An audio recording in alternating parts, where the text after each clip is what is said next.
Good afternoon, my name is Ola Tamanova and I want to thank everybody who joins us in Ukraine Media Center recurrent forum. It's day 474 of the full-scale invasion of our homeland by Russian aggressor, and I traditionally want to thank the representatives of all the mass media who tell the world the truth about our heroic resistance and our fight for freedom.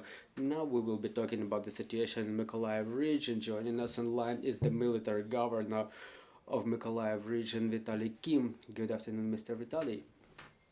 Good afternoon, Mr. Vitalii.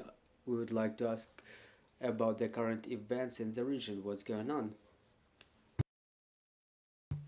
I will give you a little bit of statistics to give you the picture after the terroristic act at Kakhovka Dam. We have 2 casualties, a man and a woman, an elderly woman. We have 31 settlements flooded, about 450 households, 20 in Bashtanka district and the rest in Mykolaiv district, but the situation is a little bit less complicated in Mykolaiv district. 1,132 persons arrived from Kherson.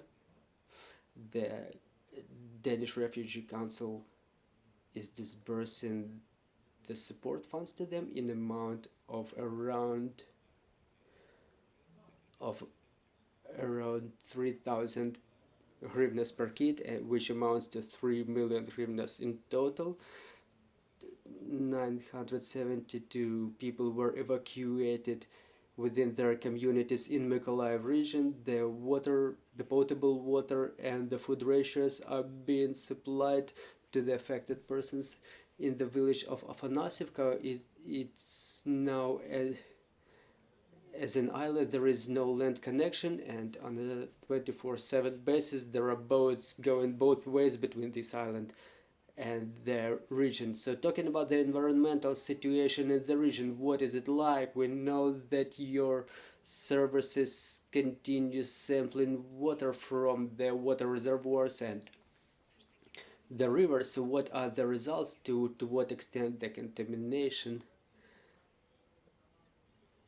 is to what extent is the contamination spreading in the water? Well, the situation is improving, but unfortunately the bacteriological situation is deteriorating. There is a ban for bathing and swimming until the situation improves. So once again, I want to urge the people not to sell the fish, not to bathe and swim in the areas which were flooded. As to the sampling of potable water, there were 9 potable water wells flooded in Bashtanka district.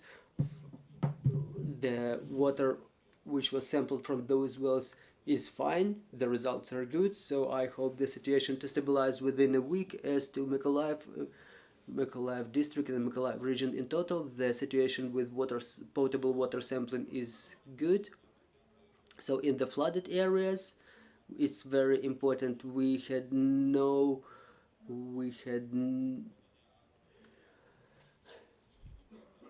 graveyards there, no burial sites, and this is why I hope the situation will stabilize shortly.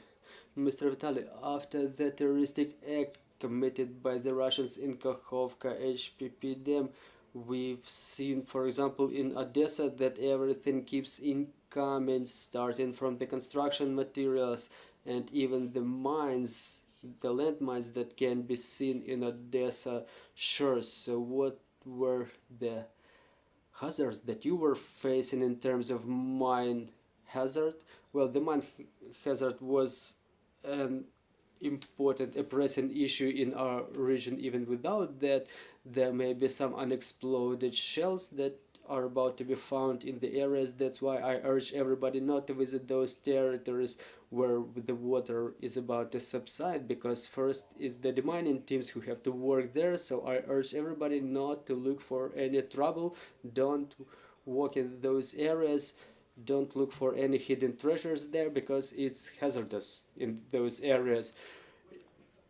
As to the situation with the river Pivden-Nebuk, the situation is better there, but the situation is complicated around the basin of river Ingulets in Bashtanka district. So talking in general, do you observe any dynamics in terms of the water level subsiding?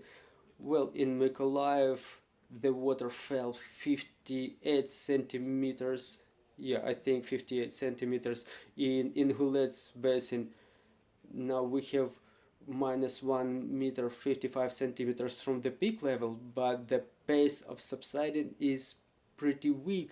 The water will get back to its normal level within a week, I think.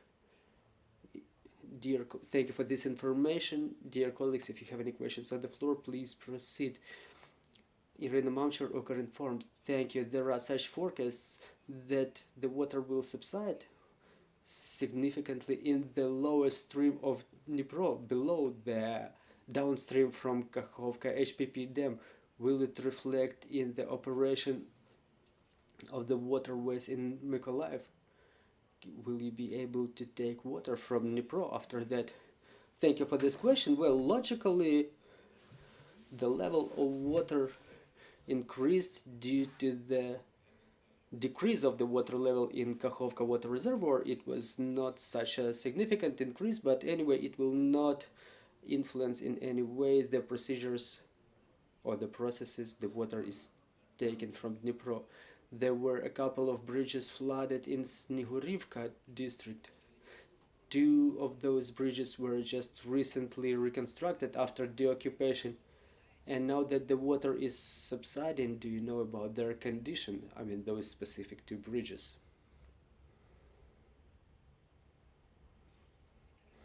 Mr. Vitalii, we're not hearing you.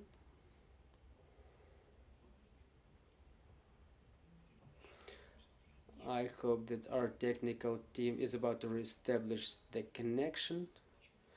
We start hearing you again.